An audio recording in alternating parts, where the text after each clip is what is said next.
All right, welcome everyone. I am CCP Swift here with a amazing panel of guests to talk about the Eve Legion. This is something we like to do around all of our expansions, just so you guys know what's kind of coming and hear from the people at the top as to what you can expect and things looking forward. So let's go through some introductions, even though they need no introductions.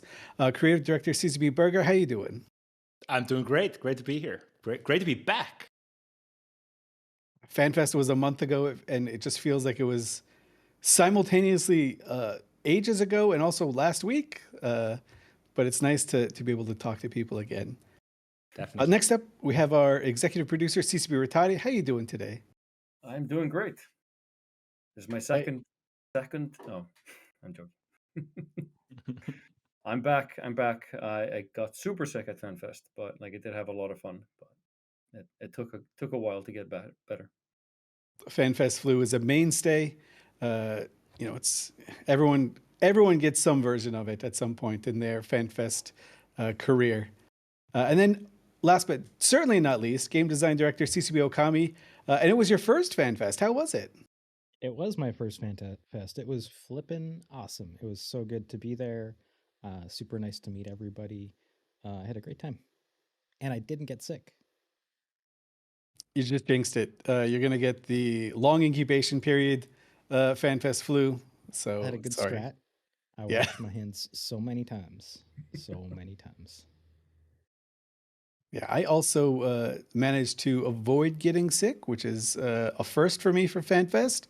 I don't know what it is. I did get a little bit sick before FanFest, so I think that's the strat. Just in the most tense moments, completely get sick Get and it check over out. with. Yeah. Yeah. Yeah. But we're here to talk about Eve Legion, not necessarily FanFest. It's just FanFest is such a cool moment for us. We get to hang out with players. It energizes everyone and it just puts everyone in, when they're not sick at least, a really great mood. So yeah. Yeah, Wow. it's super awesome. This fan fest was great, and I love seeing the players again. And it's like people don't realize how important this is for CCP and kind of Eve development, because oftentimes we get so bogged down in the issue of the day that we forget to kind of take a step back and see the awesome that we've built. And this fan fest, like, yeah, it was just awesome seeing everyone. It was awesome getting to experience Eve through the eyes of capsuleers and get to meet old friends and make new ones. Yeah. Met a lot of Great. new friends there. It was super cool just being able to stroll the floor and just have people come up to me and be like, "Hey, Okami," and introduce themselves. And I hope I remember everybody and your names. I'm a little bit bad with names, so if you find me online or someone, you're like, "Hey, remember me from FanFest?" I'm like, the name might not click, but I met so many people and it was so cool. Yeah, spent a lot of time talking about strategic deployables, so a lot of a lot of cool conversations. Oh, that's like Rattati's heaven, strategic Yeah, it's my deployables. Spoilers Yeah, for the I might future, have maybe. Oh, go ahead. Yeah, I accidentally promised walking in stations. I think maybe. Yeah, We've done that one. I'm already in captain's quarters. Can't you see? Yeah, that's right. It's done. It's over there. And one of my favorite parts about FanFest is it's here in Reykjavik, Iceland, where Eve players could just get to take over the city. It feels like. I was actually just reading some news articles that popped up, and someone did an impromptu interview with Eve players as they were getting hot dogs, and that just made the news for Reykjavik. It's such a cool place. it's a cool But place. Did you like did you get your double hot dog in a single bun thing? That's what the best. I what recommend. new meta I have? Oh, Mhm. jeez. It's It's a called better meat to tvíhlaupa. bun ratio. Yeah. I don't know what the players perspective on béarnaise sauce is though. I'd really love to know. Not on hot dogs. I've had it on hot dogs. This is an Keep EVE going. Online stream after all. We are min-maxing hot dog to bun ratios here. But that's not coming in Forget EVE Legion. Yeah. There is a lot of cool stuff that is coming in EVE Legion. And it's something we talked a little bit about, a lot about at FanFest. It's something that we also talked about in our In Focus series when we did some deep dives into some of the features that are coming in FanFest. But I'll throw this to you, CCP Okami. What are kind of like the main themes of Legion? Not everything needs a theme, but if there's some like underlying string behind Legion, what's that like? Well, I think in the name of Legion itself kind of lies that sort of sense of social structure. And so for us, it was really about how do we bring new features that allow people to interact with each other, um, expand on existing systems that tie strongly into social structures like sovereignty. So really like the freelance thing is, I think, a big forerunner of that brings a lot of excitement to the table. But then there's been stuff like the Sov upgrades as well that are really about strengthening your space and your group. So it's really, yeah, again, Legion is sort of that social element, the social structure, and the social bonds between players. Right on. Yeah. I mean, there are a lot of really cool elements that are coming in Eve Legion. One of the kind of the big takeaways and big popular things were freelance jobs. CCP Rattati, tell us a little bit about freelancing and just kind of what this means to the Eve ecosystem and what this unlocks. Yeah, this is a continuation of a longer roadmap that we've been shaping against for like many expansions. I think the first real expansion, Viridian, had core projects. Before that, we basically had a primer in the form of Air Career Program. Kind of, we call it organized goals. It's boring, but it's just like getting a framework where we can give out, or like people can set goals for themselves, for others. And this is the second to last like big piece of it.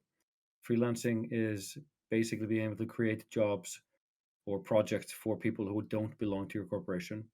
So in some way, we call it player made missions. It it's go fight in this system, go die in this system, go claim this system, deliver this item. Like all the components of a mission are basically being given to players, um, and given to people who organize for others. There's a lot of volunteers and PSI, new player recruitment corporations that basically all they do is work on getting people into New Eden, and because they love the game and they think everyone should play it and everyone deserves to play online.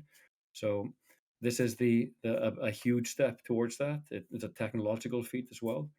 And the final step is then alliance projects that kind of follows on top of that.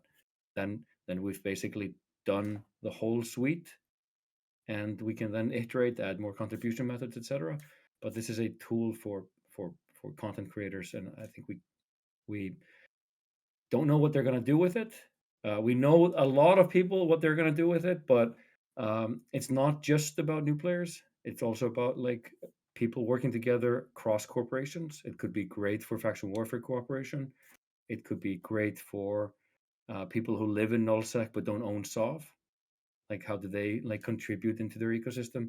So yeah, it's not only new players. The theme is new players and helping new players in the beginning, but it's bigger than that.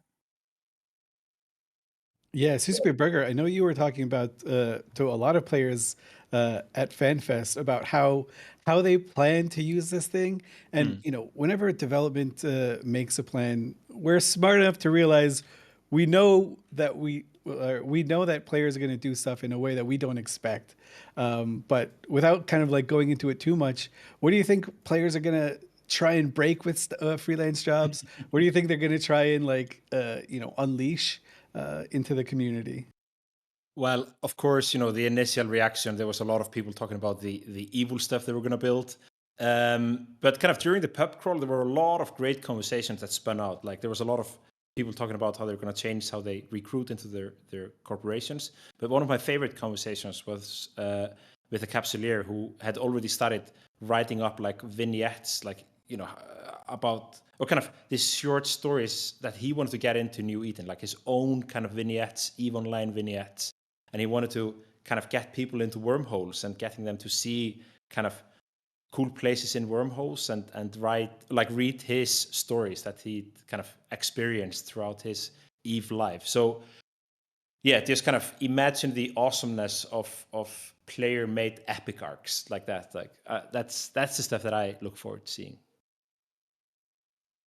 Yeah, there's so many cool possibilities here on how players are going to do it. We're always impressed with how players use the tools that we give them. Corporation projects is something that they started in Viridian, and we've just been kind of building on different contribution methods, and we've seen so many different groups use these for things like buyback programs, SRP, hauling stuff. Like there's just everything is as it feels like possible with that. So it'll definitely be exciting to see what players do with freelance jobs, even the ones that like, as you were talking about, send players or try to send new players into dangerous areas Yeah, to like mine Veldspar and Tama or go through Abzan or something like that. Yeah. or sell very expensive things for like a really low price. That's gonna happen. I think it's also like the mission isn't just like deliver item to place. There's a big text description that players can author into, so they can write like you're saying, Burger. They can Yeah, write like a whole description. They can role play into this box completely, and they can set up a chain. They can call it like mission 1 and mission 2 and mission 3. So like the tooling is there to like as a prototype for chaining and kind of having like branched paths even for them to follow, because it's basically kind of it's just an open book for them. definitely. And like also we're looking at I mean this is a huge change. It's a pretty groundbreaking feature just in the history of MMOs. Like I mean we've heard about player made content forever, but player made mission in a persistent universe is a scary topic. So we are kind of easing the release out a bit. You know, we're starting with 5 contribution methods. We're adding the 6th contribution method quite soon after expansion, and then we're going to kind of bring them out one by one. But we're also looking at later this summer. We're looking at ESI integration into freelance jobs, and there's the possibilities there are incredible. Being able to listen to kind of completion and unlocking new projects and things like that, I think the sky's the limit here. Yeah, that was ESI stuff is, most players will never interact with ESI directly, but there's almost no way you can play Eve and not interact with ESI like created products in some way. We use it all the time here, even when we're doing development stuff. It just players come up with the best solutions to things, and ESI really unlocks that. So I know when you were talking about this at Fanfest, you two, there was some like real big cheers for ESI when that topic came up. Yeah, it was funny. Like after the keynote, I had a couple of people come up to me saying, like, "I'm sorry, I didn't scream. I was just so shocked that you actually acknowledged our existence that I just cried a little." So yeah, shout out to my ESI peeps. It's A lot these of love, unsung heroes of the ecosystem. It's the same 100%. thing with recruitment, etc. So a lot of this organizational goal strategy started really or like gained momentum when we talked to people like Kushal and like Yeah, try to understand what they needed to be better at their, because they're volunteering. They're like, how can we make volunteers work better? And I think that's It's the not same a thing with the goals. I think people who don't see themselves doing this, they can't imagine other people doing it. hmm They're like, okay, who is this for? Like, who's even going to do this? There's plenty of people who are going to do it, and they're going to populate the world and enrich the world with all kinds of stuff, just like the ESA people. Like, I almost everyone's a beneficiary of the ESI, even if they don't ever see it. I think Rattati, you talked about in FanFest how our strategy is really putting things in players' hands across the board, and both ESI and Freelance speak to that.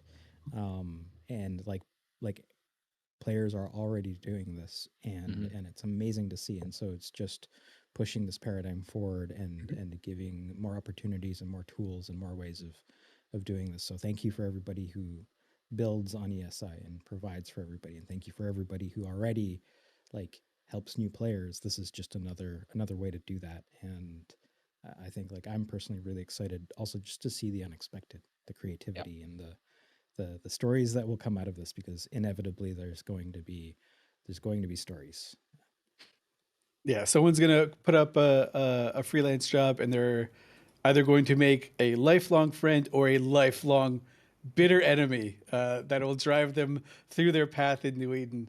I'm always like, both of them are just as enriching as the other, but moving on a little bit, when we are looking at some of these freelance jobs, there's some branding on there, so you can kind of distinguish. You don't have to just look at a corp logo or anything like that. What does corp identity mean? When we talk about things like the palette and things like this. If I maybe start on this one on a bit of a higher level. So one of the long-standing dreams that we've been wanting to push is how can we kind of give more ownership to capsulers? How can we give away more of the ownership? How can we give you more ways of making space your own? And we've done this, like you all have seen awesome projects like the Structure Skinner and Chip Skinner. And this is the next step in that evolution, where we kind of give players more tools to paint paint the universe in their colors. And even if you're just using this for core projects or freelance projects right now, this is a huge step forward in kind of adding your flavor, oftentimes flavor that you only see outside the client, into the universe. So I'm very pumped about this. Yeah, me too. It's one of the first projects I worked on when I joined Eve, was to start taking a look at like my approach was to basically just to come in as a very fresh kind of like new eyes looking at the same problem, and identify like I just went around and asked everyone kind of like, what are these things? Like, people complain about this, they ask about this stuff, and one of the perpetual asks was always structure skins and player made skins, and basically always corp skins and structure skins. It wasn't necessarily the ask for like fully customized skins, but it was like an ability to be a part of something, an organization, an identity. So that's where this kind of spawned from. But we also have used this opportunity to kind of tie in something that people wanted to evolve technologically. So, like, all of the Quasar stuff has been a beneficiary of this stuff as well. We've had to invent technology to be able to do this. One part was, as Chimichanga explained to develop Quasar, we need to figure out presence, which we didn't have, and explain all that stuff. So to see who is wearing what colors. But in that vein, one of the first things we did was emblems, which is basically simply listening to an established fact. And that to me is like the corporation palette is a continuation of that, because you're basically saying, like, I'm establishing these colors. Now all I have to do is set up like antennas or emitters for these things, banners. You can make the universe just listen to this like very simple preset of logos, colors, maybe even a CEO portrait, or like a corporation mantra, or like a guideline, or something like a cool sentence. Like, now you can basically say, just like, show everywhere and on billboards and everything else. So that's why core palette is way more than just three RGB colors. It's just like it's the brain of the whole thing. So that's why we're excited, but it always needs like a because part, and it's going to be more visible now in players' hands. Yeah, it's been really fun to see us build on top of things. Like a couple expansions ago, we had a lot of foundational things, and it's fun to see how we're building on top of these things and giving players more tools on like underlying tech that couldn't just come out in one expansion. Like, we just couldn't do all this stuff in one period, but give players some cool stuff, build on it using that tech, and unlock more stuff in the future. And it's just really exciting. Yeah, I mean, that was the goal when we moved back to expansions, was not to kind of go back to the old model where we did like one huge thing and then the next huge thing and then the third huge thing, but much rather kind of build something, iterate, introduce something new, iterate. And you know, we kind of talked about it when we started this journey, but I think the proof is in the pudding. Like, it doesn't matter unless you do it, and hopefully capsuleers are seeing that change. Yeah, even beyond expansions, like the old expansions were a bit still haphazard. Like they wouldn't necessarily continue a theme. They would introduce something amazing and then kind of maybe. So our like commitment at the time was like even expansions need to form a cohesive plan as well.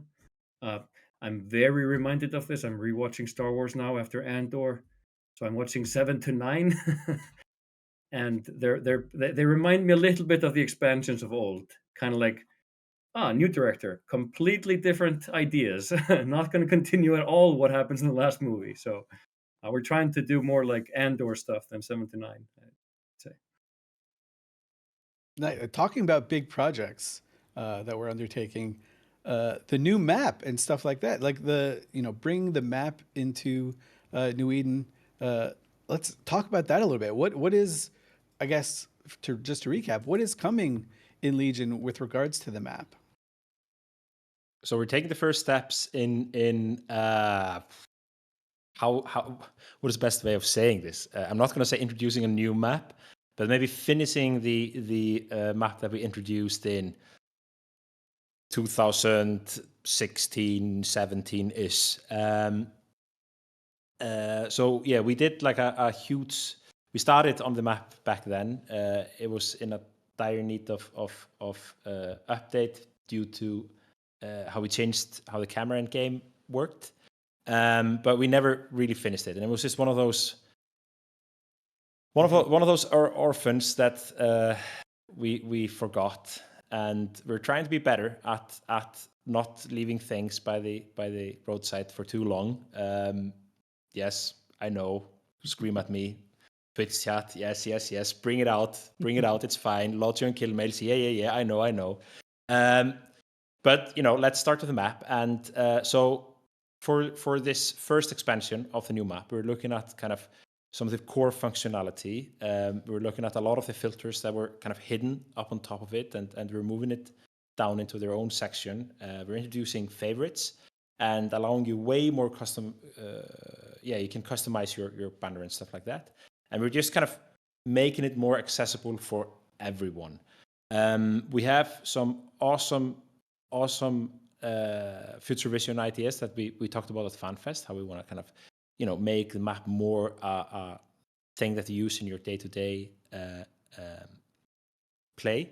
And we want to introduce cool things like making it feel more alive, allowing you to read the story of your local system, show you some of the awesomeness that has happened in space that you oftentimes need to kind of leave the client and read elsewhere about. And it should just be it's a core fundamental piece of the experience, and we've not been treating it as such. So this is the first important step on making it more a centerpiece in your experience.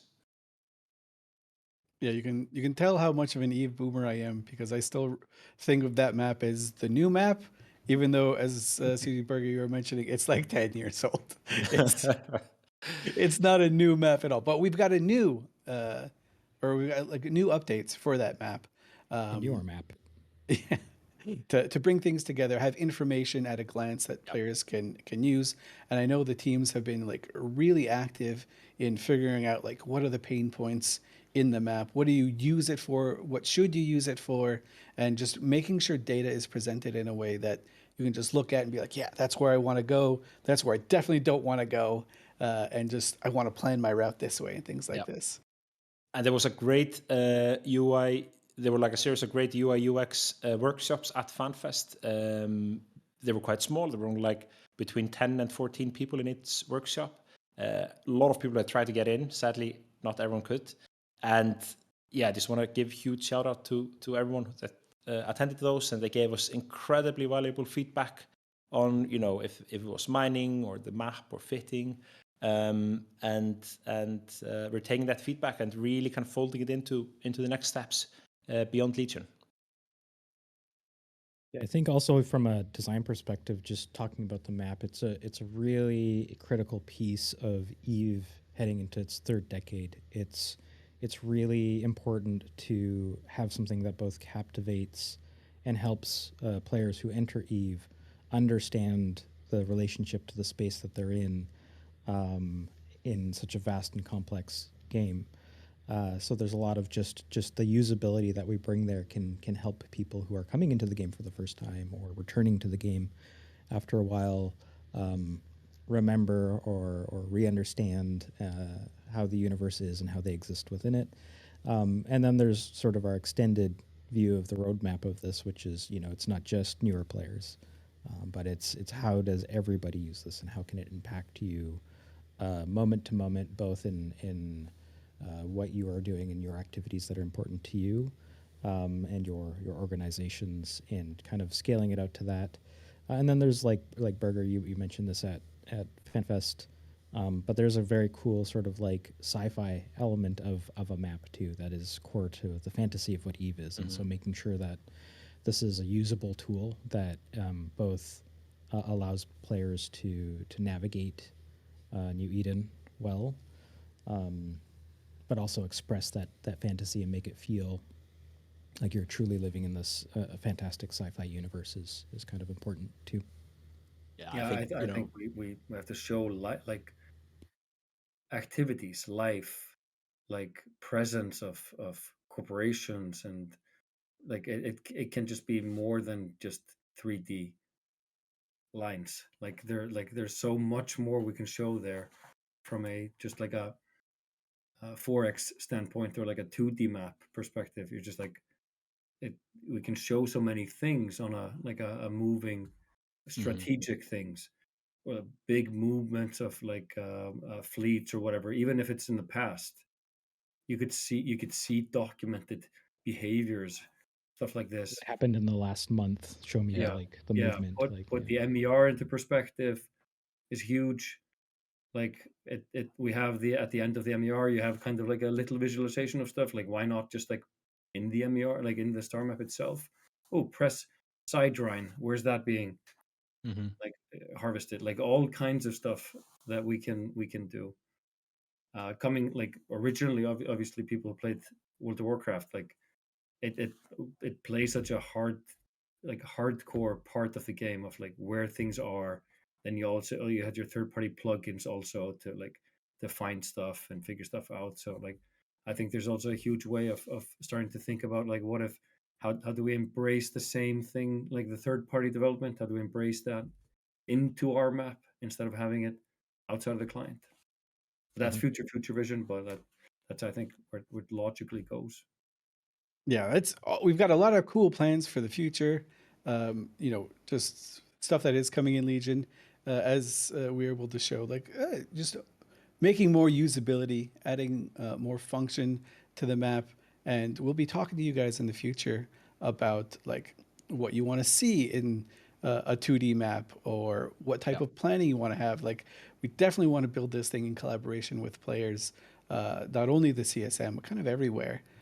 Just so just so you use the map and you can get the most use out of it. But kind of moving on to some other stuff that's coming in Legion, there are some sub upgrades building on top of the structure that we first started with Equinox. We can see that there's been a lot of updates between now and Equinox, or between Equinox and now. This kind of speaks to your point, CCB Burger, or I think it might have been Rattati. One of you two brought up that expansions aren't just a singular moment. They're kind of like there's a continuum in there. And this is something that we've talked about a little bit. CCP Okami, when we talk about building on top of Equinox, like what does that really mean? Yeah, so I talked a bit about this at FanFest, but really it's a framework, right? Like it's something that we have built for our, not just players who live in Solve, but it's something that we have now that we can build on top of from here on out, basically. And this is a system where you have power workforce any of our regions, and we can just kind of keep layering on top of this with new ways to interact with them, and new ways to sort of use these resources and plan and build your space. And so this was the natural sort of like iteration of where we were. We had like we've got this long map of how many times we've iterated on Sov since it came out in Equinox. And now we're just kind of pushing that forward with some new types of upgrades, and new ways of just interacting with that system to show a little bit more of its dynamism and solve some of the challenges and things that players have been feeling since they've been interacting with the system when it came out. Yeah, one of my Maybe, favorite things. Oh, sorry. sorry, Rattati. Maybe if you pull up the picture, the roadmap picture from FanFest, it kind of helps with like it's iterations, it's kind of longer lanes, but like a lot of this has been like around flexible sovereignty, if you or dynamic and flexible sovereignty. Like it started in faction warfare really to talk about like what's the difference between faction warfare and the other systems, increasing advantage, making borders more fluid, moving things around. And then we talked about terraforming or customizing space, giving more play agency to players, like more flexibility into sovereignty. And this is again, we had to have the framework in the beginning, and now we're filling it in. Just like contribution method for organizational goals, just like more patterns and options in Paragon Hub. Like we like that's why it felt a bit slow in the first two expansions, because like there's a lot of foundation. But now we're really feeling that we're like gaining momentum and being able to just like, okay, we don't have to do that stuff anymore. We can do more content, more exciting, more experiences, etc. So that's why Sov upgrades is like those are layups really. Like we just had to choose what we wanted to do, what type of things we wanted to give to players. And the resource exchange one was probably the most asked for, because that Yeah, was it's basically going to have what a we huge talked about, is impact. the flexibility. Like Mhm. now you have like, oh, this is a shitty system. Okay, now no longer it's a shitty system if I invest a little bit into it. Like that was the core philosophy of making geography matter, was a core principle. Yeah, I've already seen some interesting discussions in Discord and stuff about people saying like, "Oh my god, like I'm planning and I can see these like 10 systems in our space that were previously like unusable, but we can do something with it now." And other people who just it's just depends on the tapestry of the systems that you live in and the regions you live in. But um, I can see some buzz and interesting seeing what people are already planning using those power and workforce upgrades. Hmm. Yeah, and there's also when we do these big kind of these big monumental changes to fundamental systems, they also need time to kind of establish themselves in New Eden. And oftentimes we have a fairly good idea, or we think we have a fairly good idea on how a system will affect the universe. But as people start to use it, like they kind of gain a life on their own. So oftentimes when we're kind of we're monitoring Equinox, or we're monitoring a ship that we put out, our perception of the whole thing changes over time. And when we started the Equinox journey, like the system-wide effects was not necessarily something we were thinking about, but it makes perfect sense now in kind of how the meta has shaped over time. Yeah, there's a lot of quality of life changes coming in that, like, or players will say, "Oh, this thing is taking me too much time," and maybe wasn't like a game design restriction that we wanted to have in there, so we just ease some things up. But even if you don't have null sec space that you control, there are some really exciting upgrades in there. One that I'm kind of giga looking forward to is one that for the exploration sites, you can plug in an upgrade, and unlike the old version, way back when, which used to just like slowly increase the amount that a thing might spawn, and you had to like pray to RNGesus to try and get an exploration site to pop up in your space. No, this one has some new tech in it, so you install the exploration upgrade, and you can have them wander around some systems like in a in an area, and they look so cool as well. And there's new loot in there. What went into kind of like the thinking behind exploration site upgrades? I think the first part of it really is that this is a piece that has been missing since Equinox was gone. So we're really looking at kind of backfilling activities that players have been missing out in nullsec for a while. But then, yeah, like you mentioned, Swift, it's been also about starting to push exploration forward. I mean, we just saw what some of the sites look like. Like, they're beautiful. There's some like maybe hidden story in some of that if you find out. And really, you know, at the core of it, it's just making sure, like, again, the flexibility and customization piece, which is like if you have members in your corp in nullsec who like to explore, or they do that in their downtime, it's just there's another option for you, and another way for you to respond to the needs of the people in your corporation and give them something to do. So really, I think that's the heart of it. Oh, absolutely. This is the same conversation we were having 2-3 years ago. Like, not everyone needs to rat to be useful in nullsec. So this is a great way. That's why we started doing more, like open up the LP taxes so that corporation members would be free to do more things than just rat.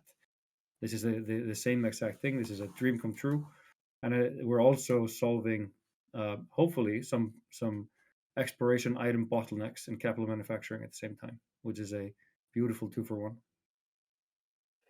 Yeah, and I think in this, the hidden thing that's cool and will feel from here on out, like we've been talking about with a lot of these features as we push things forward in EVE Online.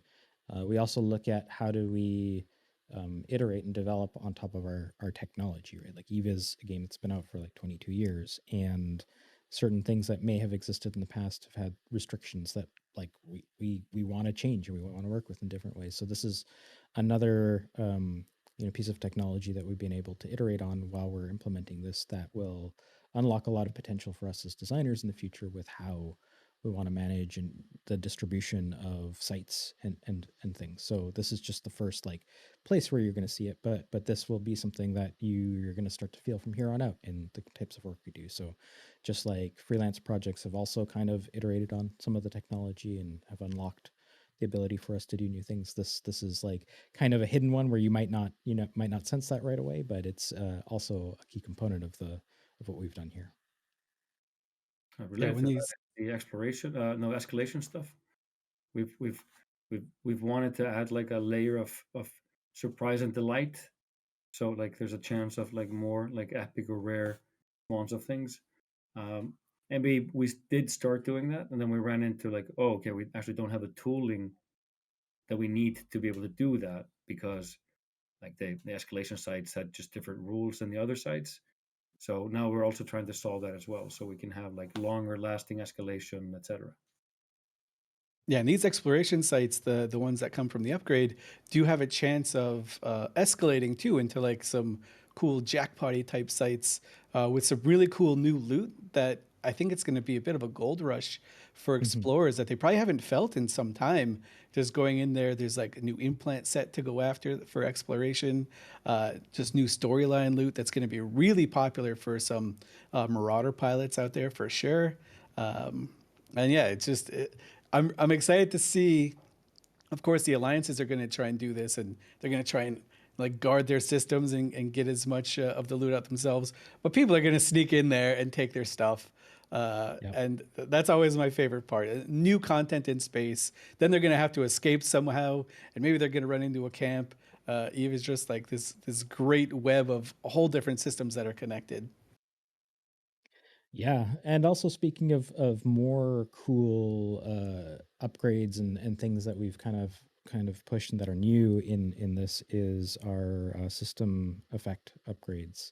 And one of those things that is going to both impact this, I think, and a lot of other things is increased D-scan range, which is a huge new thing, and we're really curious to see what kind of role that plays out and how we can now use this as a design spice in the future as well. Oh, I loved the reaction at Fanfest when we announced that. It was like a what? What? No, yeah, no, yeah. Yeah, for as long as I can remember, the D scan's always been the same, just over 14 AUs, like max int in kilometers, like, and now able to like look for like scan further. It's gonna blow my mind whenever I jump into a system with an electric stability generator in there, and since we've talked about this at FanFest, we've actually gotten feedback from players over Discord, through the CSM, through Reddit, the forums, about some of these effects. And because there are so many kind of moving pieces, we actually, tweaked them a little bit before Legion. If you're following us on Discord, you've probably seen them, but some of the shield HP effects and like the raw HP have been split now between shield HP and shield booster effectiveness, and just kind of made it a little bit more applicable for all types of combat. Yeah, Okami, kind of what goes into discussions like this? How do you come to making changes and deciding like, oh, this might be too strong, oh, this might be too weak? Yeah, I think for one, the timing of this was really good, right? Like we announced and kind of put out the details of this at FanFest in a far enough, sort of range that let people think about it. And like we always talk about, CSM is a huge component of this for one. So this does go through CSM, but by the time it goes out there, they have an opportunity to chat with their corp mates and listen to other players.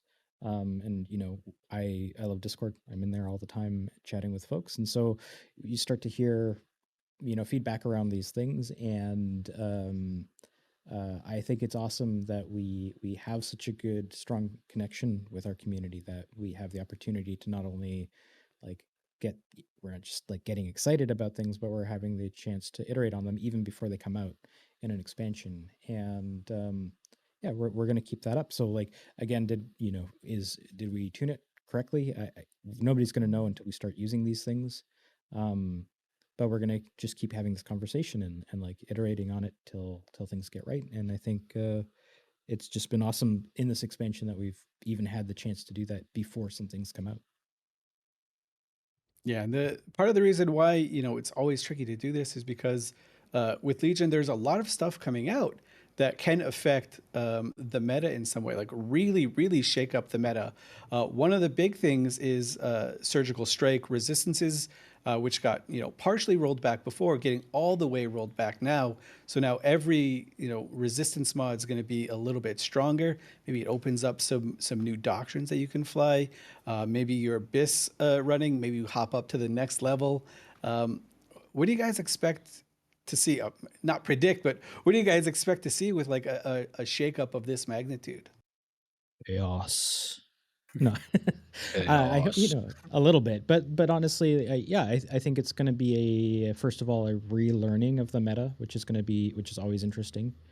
I think that the feeling of combat that you're used to as it's been for the last 5 years or so is going to change, and that's going to have a huge rippling effect on everybody, really. But largely, this is going to increase survivability across the range. So I think that impacts like a lot of people, like you said, people doing Abyss, even people doing like mining content or newer players. I think like it's this will have a huge impact on those things. So yeah, I think I don't fully know what to expect, but I'm really interested in seeing what the outcome is. And again, this is another one that we've worked a lot with the CSM on, and I'm really eager to see just how it shakes out and what we'll do next. The primary thing that we want is undocks. We've been talking about undocks for like every expansion.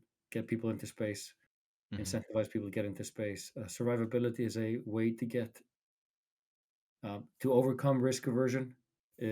Risk aversion is a key driver in Eve. Everything you undock is a target. So more survivability is one. And we also want more expensive ships out in space. We want capitals in space. We want, now that we have the levers to make sure that like proliferation doesn't happen just overnight, we're more than happy to say like, okay, we're taking off a bit of the controls. Let's see what happens, but also give you like an extra boost of like okay, your ships are a bit more expensive, but they're also a bit more survivable. Coupling that with the reduction of costs that happened in March, so battleships are already 100 million cheaper, which is huge. They're back to the right place of 220, 240, 250 even T1s. So that just worked like a charm. And the capital cost is going to get reduced even further now with these relic items, or like these items that come from exploration, kind of being more available. So I think they're going to be more cheaper and more survivable, and that's just this is like should be the extra boost. I think there's even a third boost that I haven't seen people talk about. Bringing faxes back, like, or bit like, being logistics back into the mix. Were heavily nerfed at the time with the cap booster changes. And let's just see how that goes. That's probably the strongest lever that we have. It's very easy to go overboard or underboard with it. So like I'm hoping this all turns out to be like a one beautiful big battle. Bring all the new doctrines in, etc. Yeah, one of the things that really struck me was just how many people are using dreads. Like, it felt like for at least a couple months, every weekend in Lowsec, there was just some massive dread brawl. And sometimes, like, nullsec space would get involved, sometimes they wouldn't. And CCP Burger, you were talking about just like how much raw damage was applied by dreads at Fanfest. It was such a huge, I don't remember what it was. I just remember being like, that can't be a real number. That's so big. Brilliance. Yeah, and the funniest thing was like, yes, threats have destroyed a lot, but there's also been a lot of threats destroyed in that period. And I think we called it like the destruction trade deficit, or the DTD, was actually quite healthy in Eve, and I got a lot of angry stares from people from certain nations after that comment. But hey, but no, it's awesome. Like, and threats, like we want, threats is the first step. If you go frame by frame in the keynote, you can see a couple of other names pop up on certain slides, and had some very in-depth conversations about some mention of Tech 2 something from the keynote in the pub crawl afterwards. So yeah, go back to the keynote and goes frame by Everything frame. that has a T1 must have a T2. I think that's just obvious, right? Isn't it obvious? Yeah, it feels obvious to me. Yeah, it feels very obvious to me. No, I think people were expressing a little bit of like a sadness about carriers. Yeah. They're obviously the next step. Like, just be like very clear about that. Like, they're the next We step. got you, Do homies. it one You're at a thinking time. about carriers, At yeah. a time. What I like about dreadnoughts is they have like basically a one KD, which is kind of like me. Like, I die as often as I kill in an FPS. It feels really good to just be in a dread, hit the siege button, and then you're just like, well, someone's gonna die. Don't know who it's gonna be, but I'm not leaving this battlefield at all. But you were talking about this, like putting some of the beefier ships out in space again. Super caps are getting a little bit more survivable. You can check it out at the patch notes exactly how they are. Caps are getting a little bit survivable. Diminishing returns for faxes. Like, this is some weird, of course, Eve arcane concept with a huge mathematical curve type thing. But basically, the root is faxes. When you have a bunch of fax reps, they're going to rep a little bit harder, so you might be able to save some things. And that risk aversion mindset that you were talking about, CCP Rattati, like, people will be able to say, "Oh, I might survive this," and everything can't get super tanky. Stuff has to do more damage too. So, what's happening to the Titan Doomsday? It's getting more Doom. Yeah. Adding in more Doom to the Doomsday. Yeah, allowing it to deal some more damage. It was feeling a little bit underwhelming. People say, "Oh, these Titans, what am I going to do with it? I don't want to risk like a huge thing out there." So being able to place it on the battlefield, make it not completely wipe the floor with everything, but in a meta where people are using Navy dreads a little bit more, want to be able to fire your big giga beam and make something explode because of it. Yeah, I Yeah, actually got this one a lot at FanFest. Lots of folks were like, please, please, my Titan. I, I can't keep up. And I don't remember if we'd quite announced this then. So I had a lot of like, we got you, homies. Just be patient. And so I think this is one of the responses to that, just making sure that like, these are like some of our most epic ships, if not our most epic ships, and they need to have a good, strong roll. So I think increasing doomsday damage is a healthy thing. absolutely. Yeah, we had a final review this week of the expansion just to make sure everything was there, everything was in place, and they were demonstrating the new Doomsday on an avatar, and they had a unmanned Nyx in space with no fit, just like it was a clay pigeon. Not a capsuleer. No one died. It's okay. It was just a one of those dummy ships, Built and space for. yeah, and the avatar managed to one shot it, and Wrecked it. it wrecked it. It more doom. Yeah, it All was the more amazing. reason to not eject from your Nyx and just leave it in space. CCP Burger might Unfitted, just yeah. fly around and doomsday you out of I just nowhere. leave my Nyxes around. Don't you guys do that? But speaking of epic stuff, we've got new ships coming in Legion as well. I mean, people are super excited about it. It's on, when you look at Legion, the first thing you see is the Sarathiel and the Babaroga, and just, tell me about what goes into designing a ship like the Sarathiel, and what you like about it, besides it being vertical, which is my favorite part. So Well, the go ahead, Basil. Sarathiel is just from a visual point of view. I mean, it's a ship. It's one of those ships that we actually showed at Eve Down Under in 2017 or 2018 or so, something like that. And yeah, I mean, it's been a dream for a very long time to kind of really build out the Angel roster, and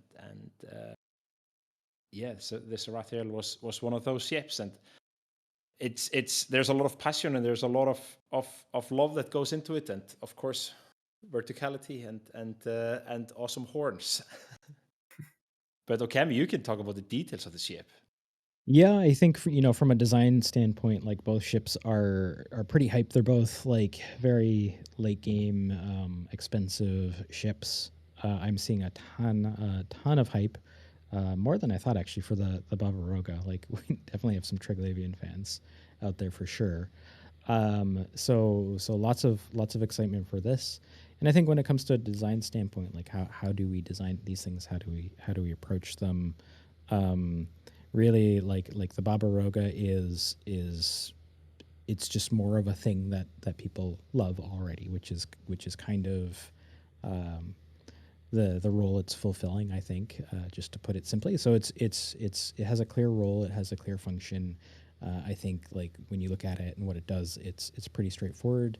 And then with the Sarathiel, it's kind of like how do we pepper in maybe shifting and changing a mechanic in the game and breaking some expectations. And I think it's going to be interesting to see how people strategically use the Sarathiel one, and its abilities to you know, jump while sieged and things like that. So and move as well.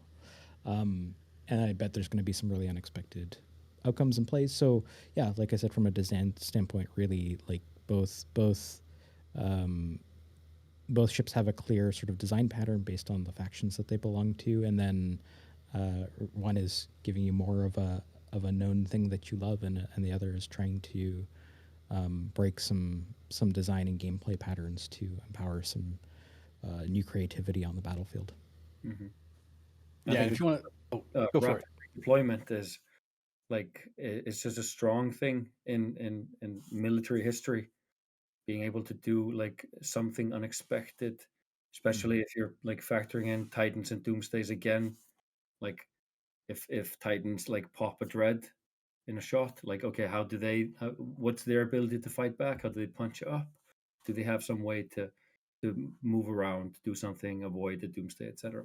I think that's one, but it's also like there's even a higher pillar of just like fleshing out the factions, always being like mindful of things that are missing in the game, kind of like these orphans or Easter eggs. The Sansa implants that were finally done in 21 or 22. Like just like sometimes we just left things by the roadside, and we owe it to ourselves to kind of pick those things up. Like the Angel Titan was the first one of like, hey, we talked about this. Let's just do it. Like Sansa implants. Let's just do it. The missing pirate faction, Deathless. Let's just do it. Like so. This is great from that perspective, and I think I love having that because we like really we inherited a lot of this from 1999, 2003. Like, okay, this is kind of the framework. We should probably fill it in, like Tech 1, Tech 2. Obviously, we add our new layers on top of that, but like there is stuff that just gonna make sense to do because of like how Eve is. Then second of all, I think the Trig Marauder is going to be great at killing Antiplexes. Like anything with a high damage cap, like a sieged Trig Marauder is going to do a lot of damage, I think. We love dead Antiplexes, right? So I love giving people tools to do what they were complaining about. I saw someone complaining on Reddit yesterday about like the damage cap of, or like the HP of Antiplexes. So I was like, okay, this is a perfect combination here. Yeah, it is nice to, when we talked about force projection, which is always going to be a hot button thing. We know there's not going to be a silver bullet to fix it, but as you said, CCP Rattati, just giving players the tool to kind of like manage things a little bit, which is what we did just before Legion. Just allow them to camp them a little bit more, disrupt them. And one thing that you talked about that just kind of popped into my brain is talking about the Deathless ships, that missing faction, the Tholos and the Cenotaph, their weapon system, the Breacher Pod, like it doesn't really care about resistances at all. So even though now that things are getting a little bit tankier, maybe these ships are going to shine a little bit brighter. And if you have got this like huge tank monster, these guys can just go in and just apply their Breacher Pods, their dot, and just wreak absolute havoc.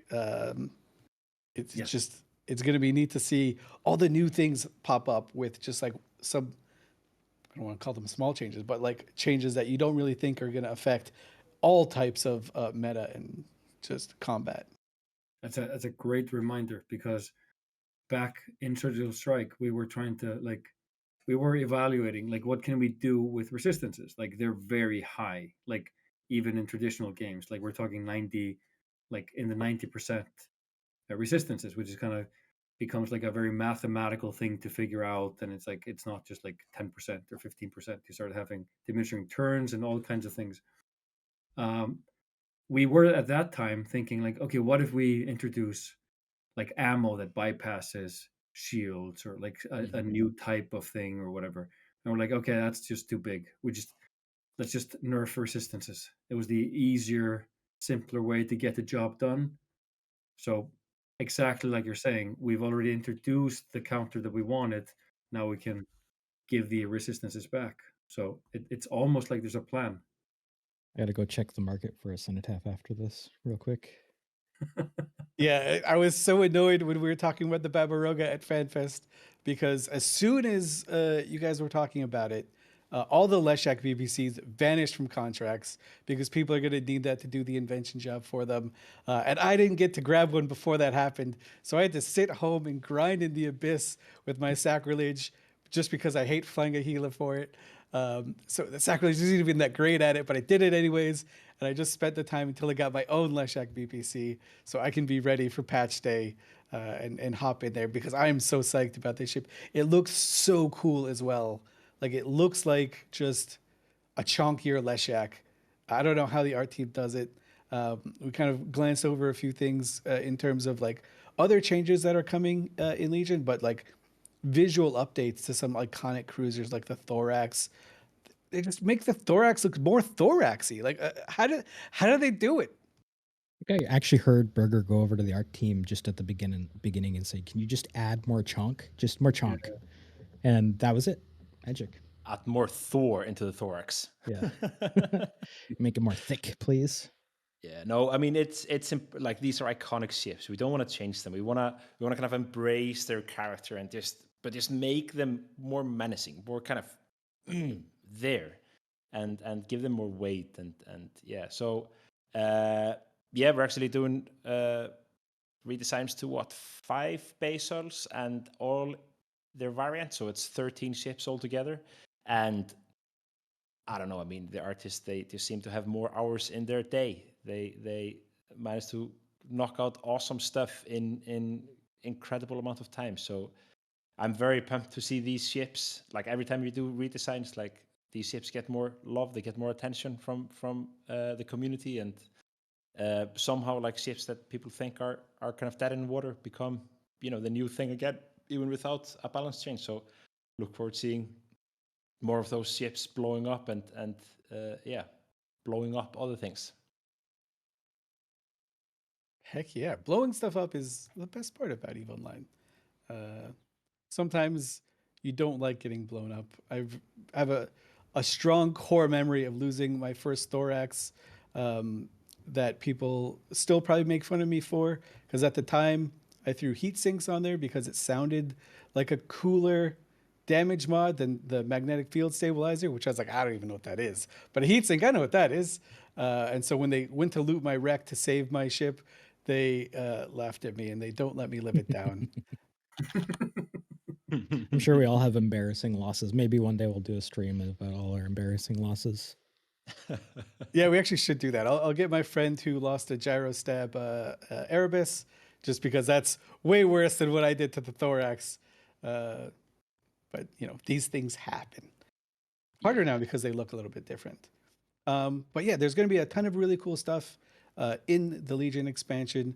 But what's kind of beyond the Legion expansion? We were talking about this before. The expansion is not just a moment. What are kind of like some of the things that you're looking at to tackle in the summer after this? Yeah. So I mean, we look at each expansion more like an era in many ways, where we've both been kind of doing meta changes. There was a big evolved change in February, March in Eve, and then we had the big major patch, major Revenant update, and we're going to continue to do that in Legion as well. So of course we're gonna, initially we're just gonna see how the expansion lands and react to any things that need to be reacted to. We also have a follow-up already planned on the books. Date, TBD, but keep your eyes, keep your eyes open. And but then, of course, with in the kind of after summer or late summer, after the summer, we're looking at a kind of a major update where we look at meta, where the meta is at. We look at kind of how Legion landed and how things have kind of evolved over the period.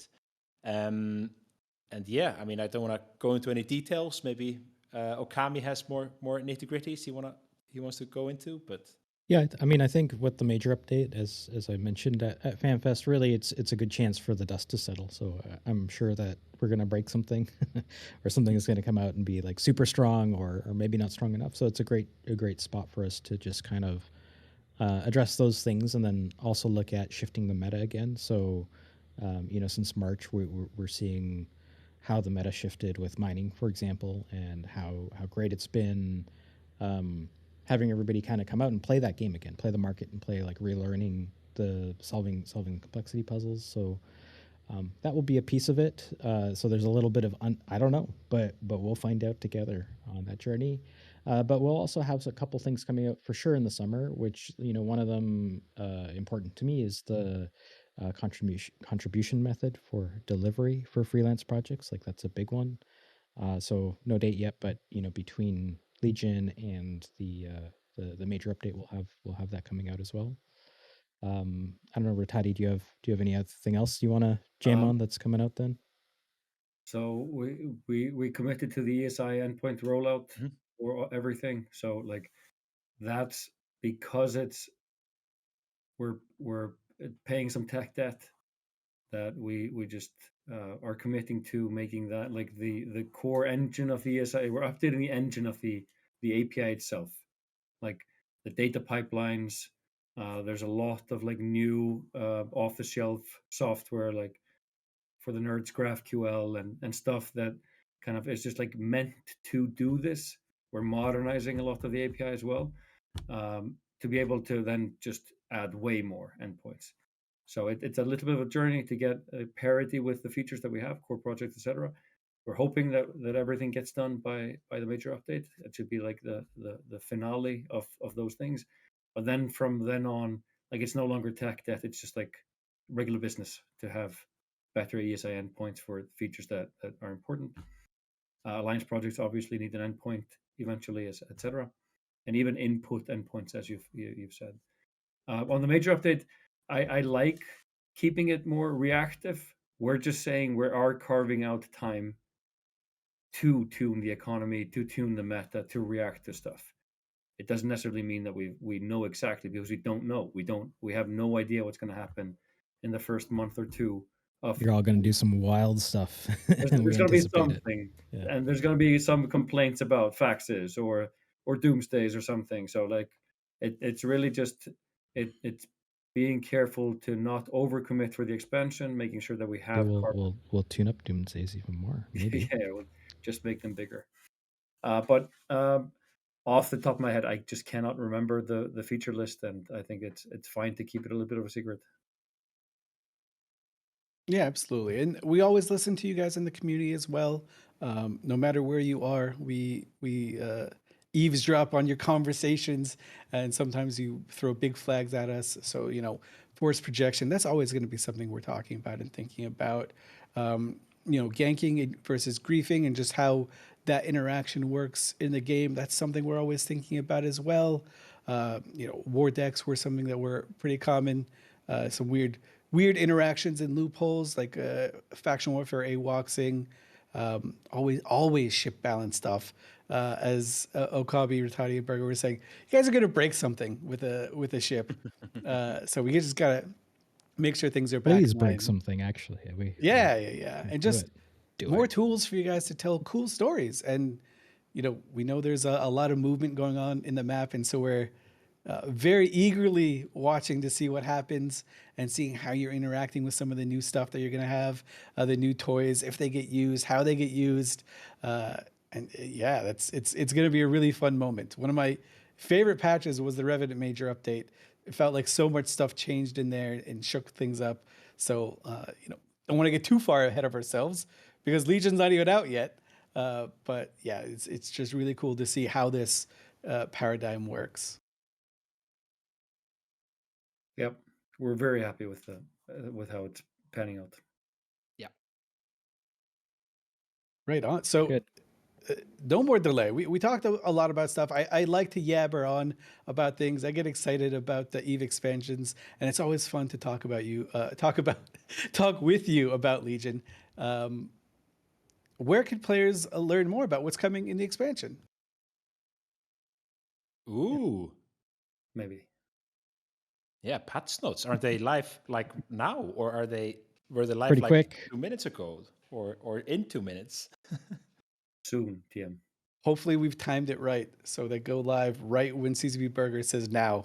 You can head on over to the Eve site, look for patch notes for Legion. You'll see them.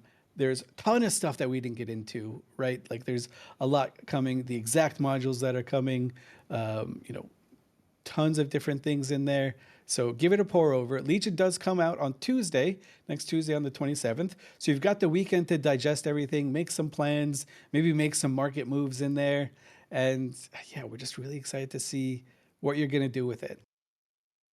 Yeah, and I'll also make sure we set up a little Q&A in our Discord forums as well, just so that's been working out really well. So come, as the patch notes go out, let's come talk about them. Feedback is welcome, and questions and answers, and we'll do our best. And we'll get our peeps in there too. I know Kestrel's been great in the forums, so yeah, we'll just keep talking about it. Right on. Well, we'll stop talking now so you guys can look at the patch notes and figure out in theory craft all the cool stuff that you're going to do with Eve Legion. CCP Burger, CCP Rattati, CCP Okami. Amazing talking to you as always. Thanks so much for joining us. And head on over to Discord if you want to talk to us some more. I'm CCP Swift. We will see you guys out there. Fly safe or not if you want to. And really enjoy Eve Legion. We can't wait to see all the fun stuff you do.